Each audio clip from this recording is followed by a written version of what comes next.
and he did his PhD from CSIR IMTech, Institute of Microbial Technology, Chandigarh, which is a CSIR institution. During PhD, he developed machine learning algorithms for functional annotation of proteomes. His research group worked on multiple problems as well as fields which are important for translational research. And one of the research interests that he has is in the analysis of microbial genomes and proteomes using bioinformatics, cheminformatics, phylogenomics, and machine learning tools for understanding mechanisms behind evolution and spread of virulence and antibiotic resistance among microbes. His group also studies functional interactions between proteins in metabolic and signaling pathways or protein complexes for predicting potential targets for diagnostics purposes, vaccines, and therapeutics. In their group, they use molecular modeling and computer-based simulations for structure-based drug designing, translational medicine, and protein family approaches for repurposing known drugs and identification of novel drugs. With that, I would like to tell that the topic that he has chosen for today's talk is that of in silico tools for characterization and prediction of antimicrobial resistance. Over to you, Dr. Manish Kumar. Thank you, Ganesh, for this nice introduction. So today I'm going to share our work which we are doing from last 10 years in University of Delhi South Campus. And the title is In Silico Tools for Characterization and Prediction of Antimicrobial Resistance. So basically, this is the one of the aspects in which we are working. Apart from that, there are other lab interests also, but I will not be discussing that in today's presentation. So if you see the history of antibiotic resistance, we all know that Alexander Fleming had got Nobel Prize for discovery of penicillin in 1945. And if you see the timeline when new antibiotics were discovered and the first resistance pathogens were discovered, you can clearly see there is a very sharp concordance between the discovery of antibiotics and the discovery of resistance. So in 1941, the first penicillin producing bug was discovered, and in 1942, penicillin resistant bacteria was discovered. So this is same across the time zone, if you see. And famously in his Nobel Prize lecture, Fleming has told that the time may come when penicillin can be bought by anyone in the shops. Then there is the danger that ignorant man may easily underdose himself, and by exposing his microbes to non-lethal quantities of the drug make them resistant. So this is exactly what is happening right now. So everyone is taking antibiotics on their whims and fancies. There is no rationale behind that in the animal husbandry industry or in the agriculture setup. Everyone uses that. And this is leading to a very dangerous situation where we are coming to a scenario where almost all the antibiotics are not working. So this is not some forecast, this is a real life situation. If you go to any hospital and talk to a doctor, they will tell you that they are not able, sometimes they are not able to treat very simple infections using the antibiotics. And the patient has to suffer a lot for that. So now I will introduce what is actually antibiotic resistance. So this x-axis denotes the days and the y-axis denotes the bacteria number of CFU per ml. So here when the antibiotics therapy first start, the total number of CFU is around 10.8, and as the day progress with the application of antibiotics, the bacterial count decreases. But then a time comes at which the again bacteria started showing resistance. So at this point of time, what happens? All the resistance bacteria basically get killed, and all the sensitive bacteria basically get killed, and only the resistant one survives. And since these bacteria are not sensitive to the application of antibiotics, so they again start multiplying, and again after a few days, the same concentration, almost the same concentration will come. So this is this phenomena in which even if you apply the antibiotic and bacteria are not responding to that, that is called antibiotic resistance. So there are a lot of mechanism that is possible for the antibiotic resistance, but there are 4 or 5 major mechanisms that are responsible for antibiotic resistance. So in this cartoon, this bullet is antibiotics, and these are the proteins which are in sky blue color, and these are the antibiotics.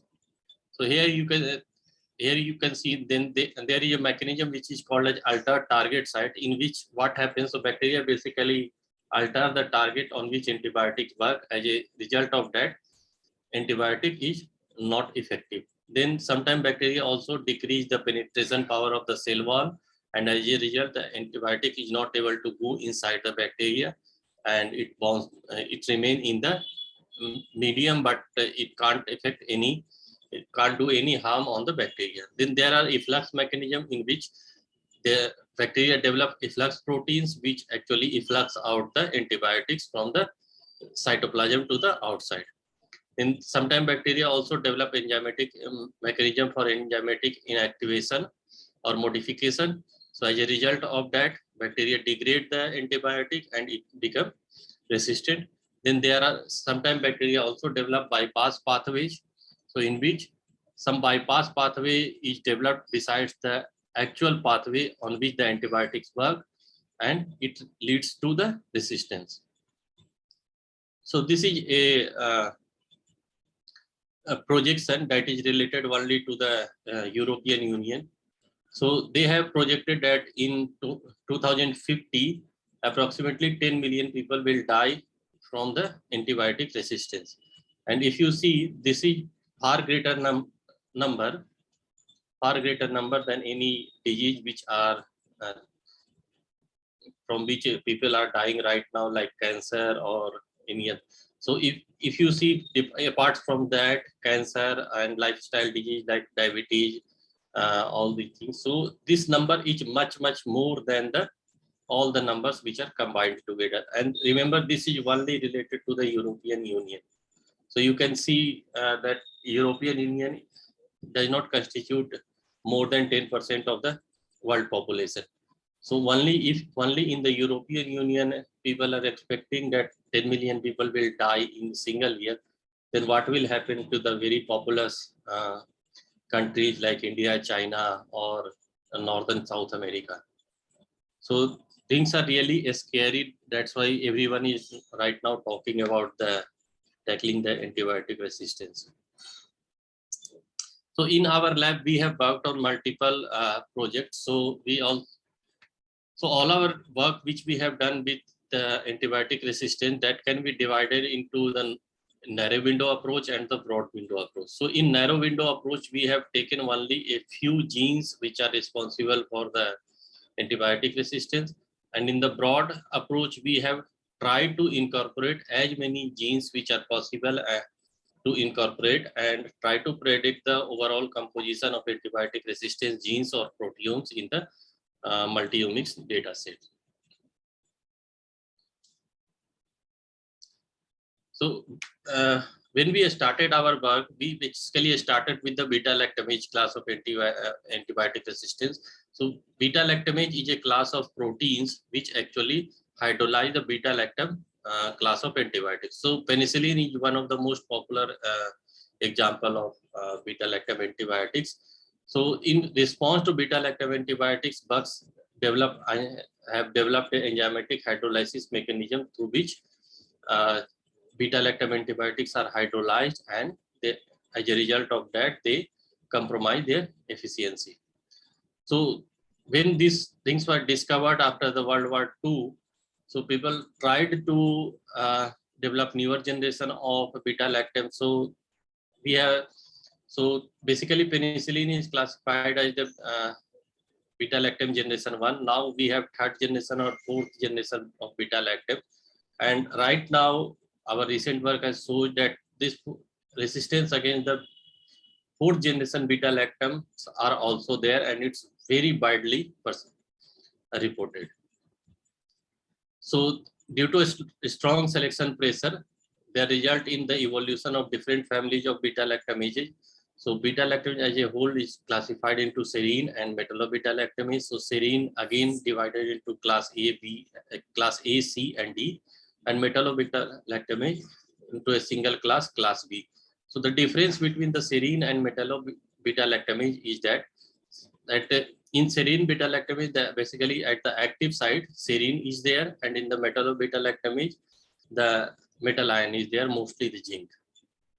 And due to diversity, there are multiple classification schemas have been developed.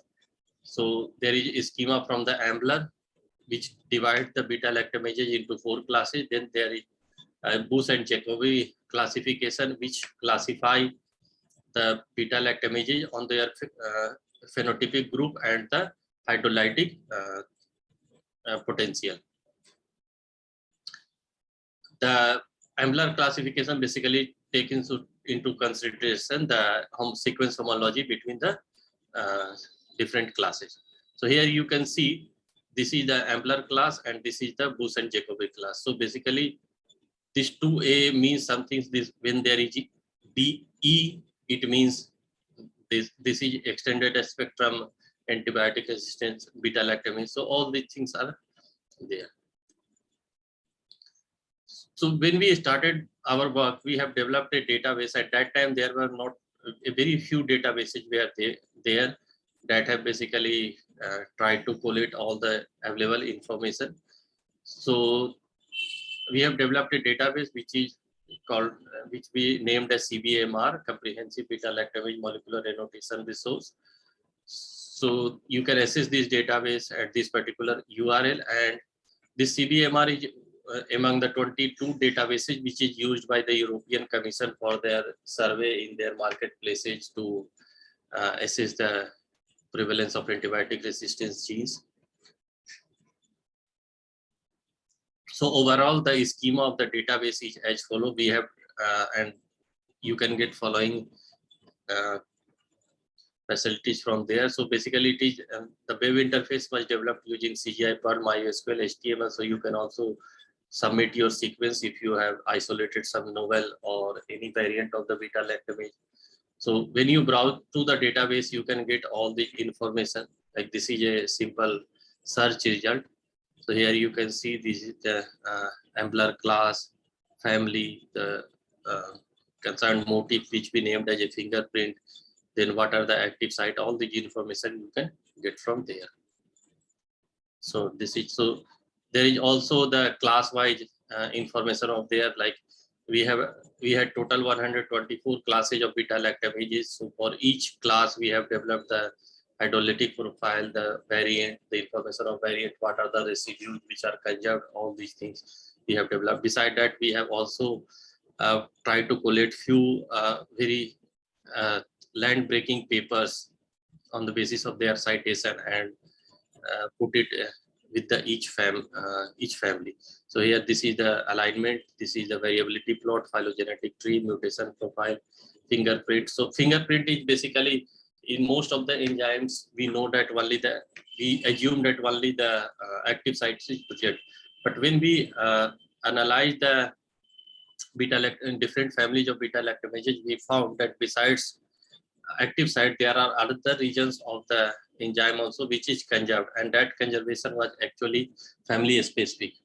So we named those conservation as fingerprint and use those fingerprint also to figure out, to predict to what family a particular beta-lactamase can belong. So beside that, we are also using this fingerprint to develop the diagnostics method to identify the family of beta-lactamase in a clinical sample, and also trying to develop a POC. So beside that, you can also do the blast search using CBMR. So you can only use the databases which we have already. So we are very recently going to release the newer version of CBMR. So if these are the databases which are already there when we published our databases regarding the beta-lactam images. So if you can see, there are many things which were not available at other databases, and we have tried to incorporate that.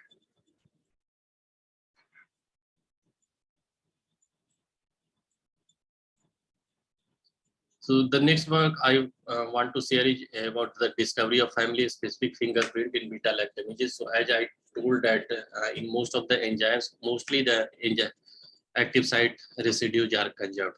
But when we analyze the different families of beta-lactamases, we found that there are regions in the protein, in the beta-lactamase protein, which are also conserved beside the active site. So we named those regions as a fingerprint.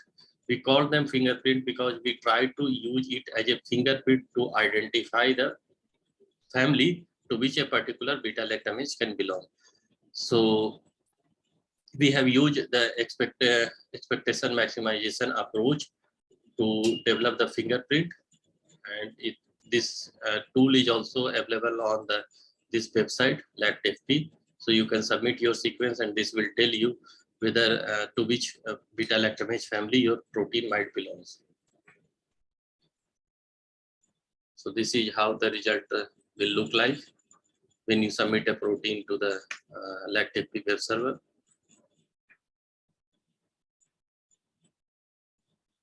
So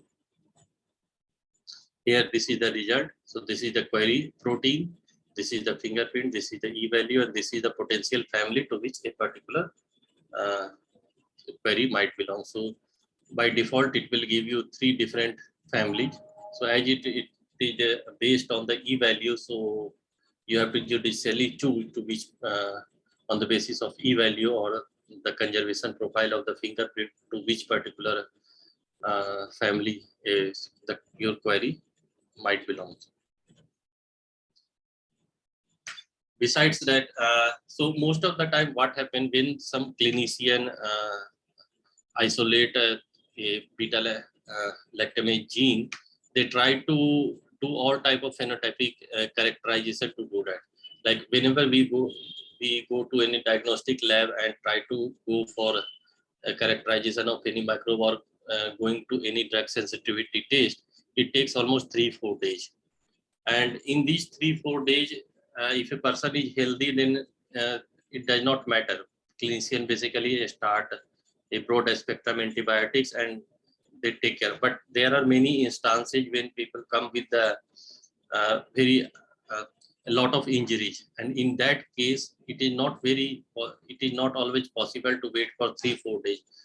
The doctor has to prescribe the medicine so that the infection can be stopped. So to help the clinician in that, we have developed a machine learning based method that can predict the type of ambler class to which a particular beta-lactamase belongs. So actually we developed this method so that at least it can give the hydrolytic profile of any beta-lactamase. Lot of things depends on the ambler class to which it belongs. So at least it will give you a hint that okay, this protein this particular bug might have this class of beta-lactamases. So you should not use this class of antibiotic, and you should use this type of antibiotic.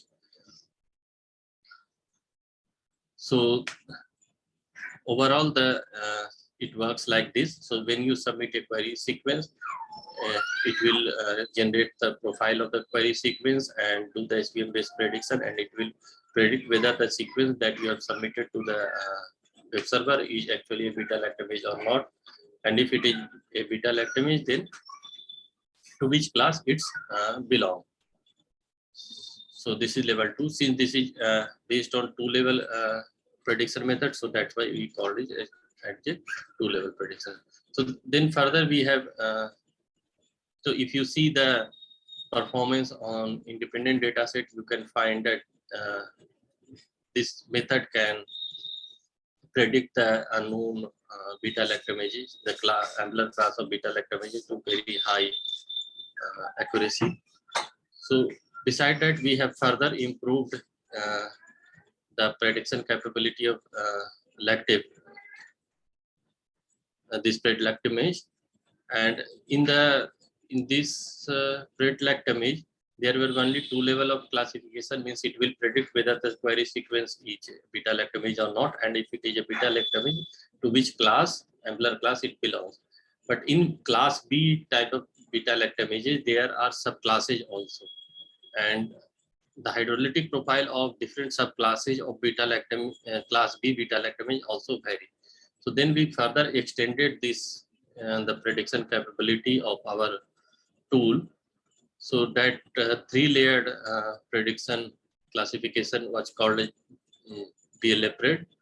So in which if you submit a query sequence, it will first predict whether the query sequence is a beta-lect image or not, and if it is a beta-lect image, to which Ambler class it belongs, and if it belongs to class B beta-lect image, to which subclass it actually belongs. So this is the 3-layered prediction method.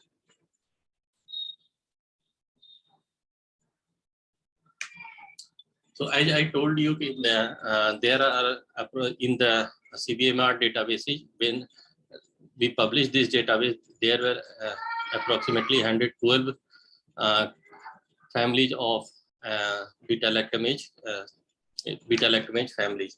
But in the recent time, last 2-3 years, the number of family has increased. So we tried to increase the data content of the CVMR also, and also tried to predict the nature of the family of a sequence. For that, what we did, we took the data from all the available databases like CART, CVMR, BLADB, NCBI, Genomic Resources, UniProt, and then did the classification of data into the 4 Ambler classes, and then subsequently each Ambler class was divided into the families. So for example, in class A we had total 66 families, in class B 14 families, class C. So, and after that we have developed HMM model for that, and we did all type of studies to show that how our methods work. For example, we did level out cross validation to assess what is the cross prediction between the different beta-lect images family. We also benchmarked the existing method in classification, but this is the first method when in which we are trying to predict the family, actually the family of beta-lect images. Still there is no method. So only the gold standard method is to do the phenotypic assay to access what is the family of the beta-lect images. And then we also annotated a lot of microbiome data, and that is isolated from the different body sites of human and different type of model organism. Then we have also annotated the metagenomic data that was isolated from the environment. And after that, we find that our method can able to predict almost all the families of beta-lect images very accurately. So finally, we got only 95 families, because there are many families which are not very divergent. So they were they were causing lot of cross predictions. So overall, this method work on in this way, like you have a query protein, you submit it to our tool. So it will first classify whether the data that you have submitted for prediction is actually a protein or a gene. And if it is a gene, then it is translated into the protein, and then prediction works. If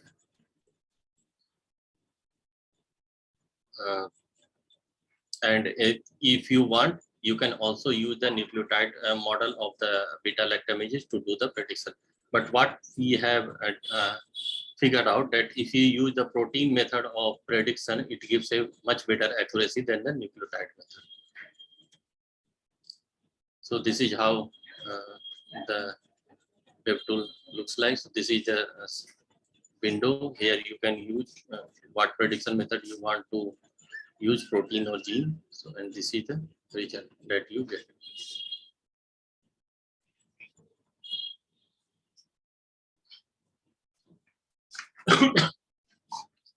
So the next work I want to share with you is the investigation of Ogja variants of escape pathogen.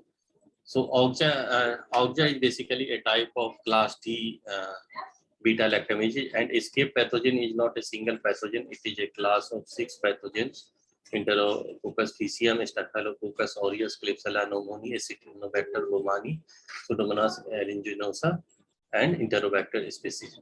So all these are very notorious for the nosocomial infection, and it is not true only for the India, it is true globally. And most of these pathogens are multi-drug resistant. That means they are not resistant only against a single drug but against multiple drugs. So basically, once a person go to hospital and get this type of infection, it is very difficult to treat. So what we thought that if we able to understand the resistance mechanism of these bacteria, we can also develop novel antimicrobial agents or different type of tools that can help clinician in treating these type of bugs. So what we did, we for this we tried to survey out that what are the so in this particular project we did not work on all the beta-lactamases. We were specifically worked on Ogja class of beta-lactamases, because it is Ogja class of beta-lactamases which is cephalosporin resistance. It means it is resistance against the most recent and most potent beta-lactam class of antibiotics. So what we did, we collated all escape pathogens from the NCBI genome databases and divided the genomes into on the basis of replicons. For example, what are the object. So we divided the genomic material into the genomes which contain one liter chromosome, or genome which contain both chromosome and plasmid. We did that because we have found that there is characteristic difference between the Ogja which is present in the genomes and chromosome and which are present in the plasmid, and then we have translated the replicons into proteomes. So in the case of EPCM, we worked on total 2256 genomes. So overall, we worked on approximately 30,000 genomes, and total number of Ogja that we isolated was approximately 642, and then 351 and 2. So basically what we did, so from let me first explain this table so that it would be easy for you. So in the case of EPCM, we found total 2256 number of genomes, out of which only 187 were complete. We discarded all the genomes which were not complete, because we did this because if we take the draft genome, then what happened, there might be a possibility that the missing region may contain the Ogja, and since it is not present in the genome, and we may classify it that it may give us a wrong picture that Ogja is not present in the genome. So we took only the completed sequence from the genome database. So out of 187, total number of BLA Ogja we found in EPCM was 0. So in EPCM and S. aureus, we did not find any class D or Ogja type of beta-lactamases. So it is very widely reported. There was nothing new in that, but we did find some interesting result regarding which may show us how Ogja has evolved in the S. aureus. So we are working on that. Maybe if I have opportunity to share my work in future, I will share that also. We are working on that, and it's still very primary in nature. So in the class of Klebsiella pneumoniae, so out of 732 completed genome, we got 263 Ogja. In the case of Acinetobacter baumannii, out of 233 genomes, we got 408 Ogja. So, and this is the total. So basically out of total 2,258 genomes, we got 929 Ogja. And here you can see that in the case of Acinetobacter baumannii, the number of Ogja which is present in per genome is basically 4. So average number of Ogja that is present in 4, and this is a, and from the if you analyze this in the with the light of epidemiological study, you will notice that for the Acinetobacter baumannii, Ogja is one of the most traded type of beta lactamase that can be found, because once a Acinetobacter baumannii acquire the Ogja gene, it is almost resistant to any kind of drug. Particularly, I am talking about beta lactamase because beta lactam class of antibiotic, because cephalosporin is the most important drug against Acinetobacter baumannii. So when then we try to analyze that is there any mixing across the groups in different in the in 2 genomes like E. faecium and S. aureus, we did not find any Ogja, so we dropped these 2 genomes. So whatever study I am sharing with you after this, that contain only the result of the these 4 genera: Klebsiella pneumoniae, Acinetobacter baumannii, Pseudomonas aeruginosa, and Enterobacter species. So we found that if you do the phylogenetic analysis of Ogja that were found in escape pathogen, there is clear-cut distinction between the Ogja which is present in Pseudomonas aeruginosa and Acinetobacter baumannii. And then there is a third clade which is mixed in nature. So then we divide. So Ogja is a very interesting group of enzymes. So it has got a lot of diversity. So beneath the Ogja, there are approximately 100 number of different type of subfamilies. So like so when we analyze the Ogja that we found in the escape pathogen, we found that there are 16 different subfamilies of Ogja are present. So when we try to analyze what are the different families, is there any families which are what is the nature of the different families, what are their sequence homology. So we found with the phylogenetic analysis, we found that there is no cross contamination among different type of Ogja. All Ogja subfamilies are diverged very neatly, and they diverge in a clear time span, like you can see here. So this is a phylogenetic tree analysis that uses the Bayesian method of phylogeny.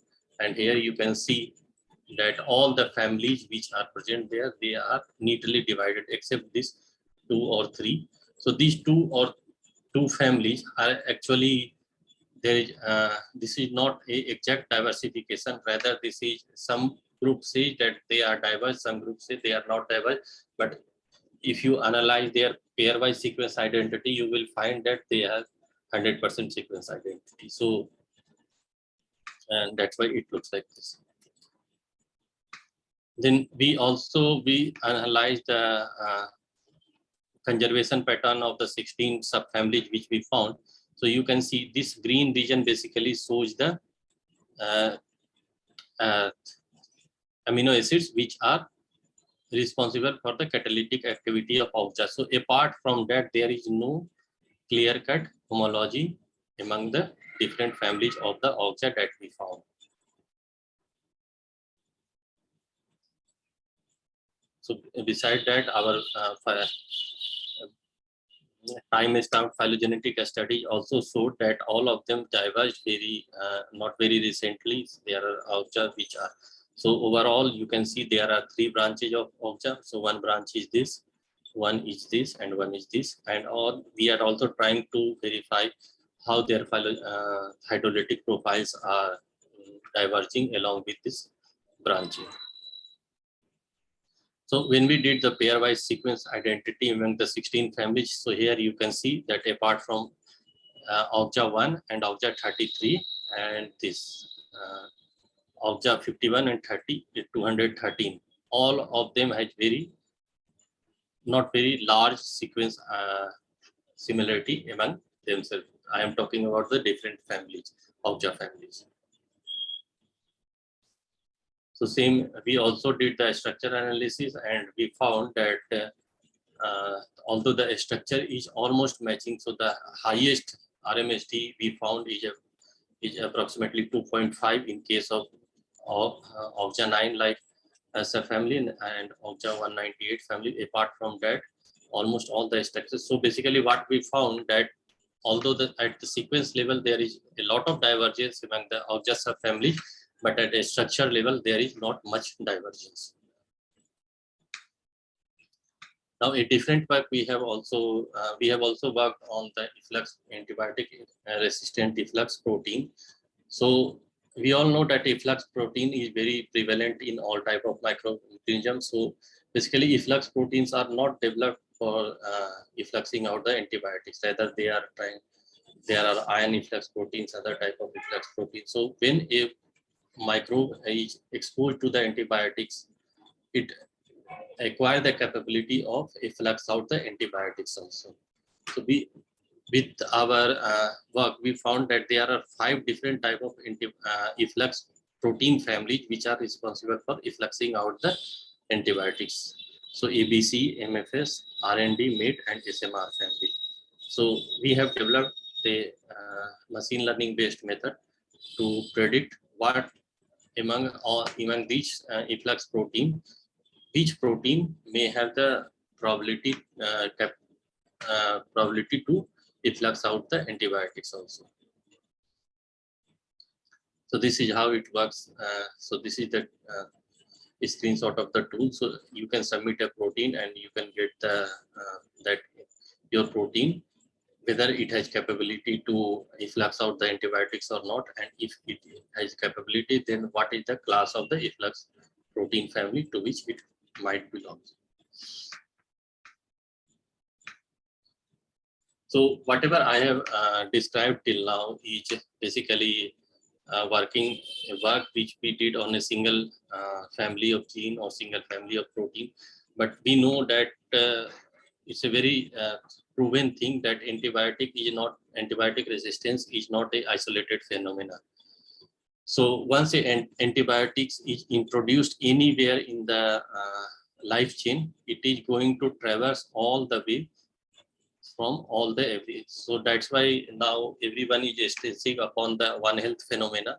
So that basically says, One Health approach of health of the healthy lifestyle. That says basically that if we want to be healthy ourselves, we have to also take care of the health of our surrounding environment, livestock, agricultural fields, so everything. So it can't be possible that we can remain healthy, but our surroundings, our fields, our river are not healthy at all.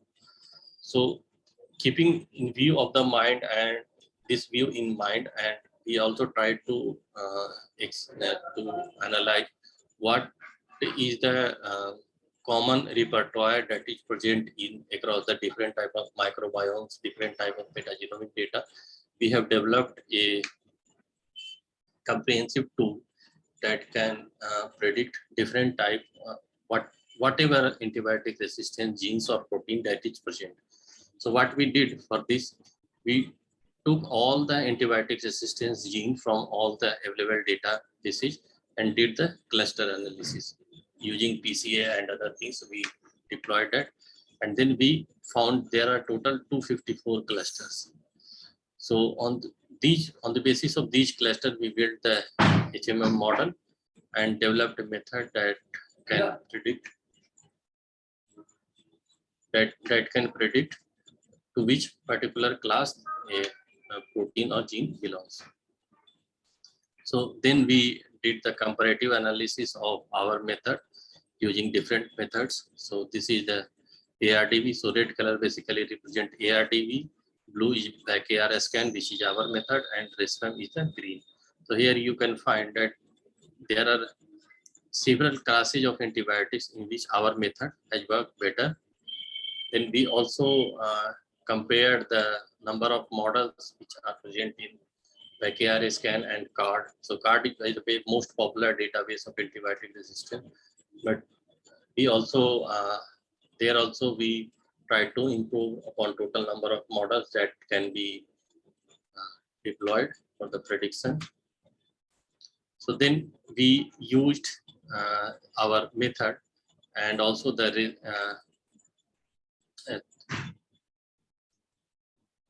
to annotate the 5 proteins of different members of the ESCAPE family. So here you can see, so this is the mechanism based analysis. So here this is Acinetobacter baumannii. So this is from our method, this is from this SPAM. So this is our, so here you can see that in many cases our methods have worked better. In some cases our methods have not performed as well as RESPAMs.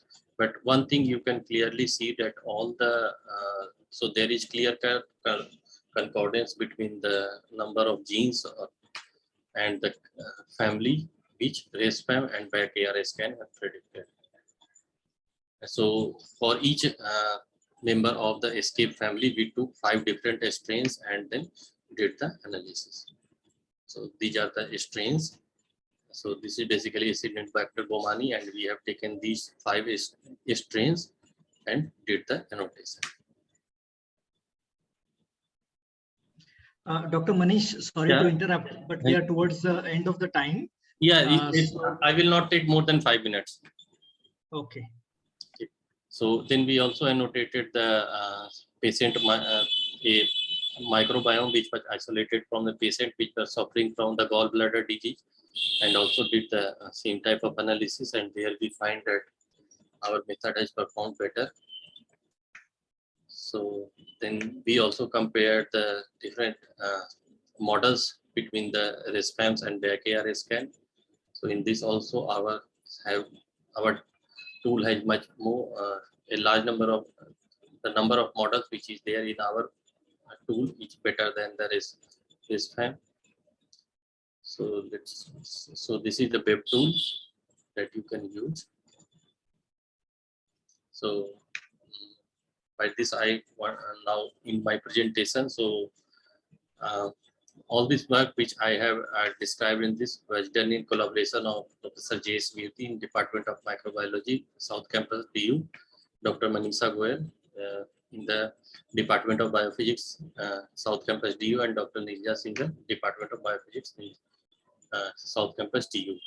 And the work was done by my students, Sohani, Ravindra, Vandana, Abhisika, Anjali, Diksha, and the funding was mostly done by the ICMR and UGC. And a small part was also funded by the BIRAC and Innovate UK.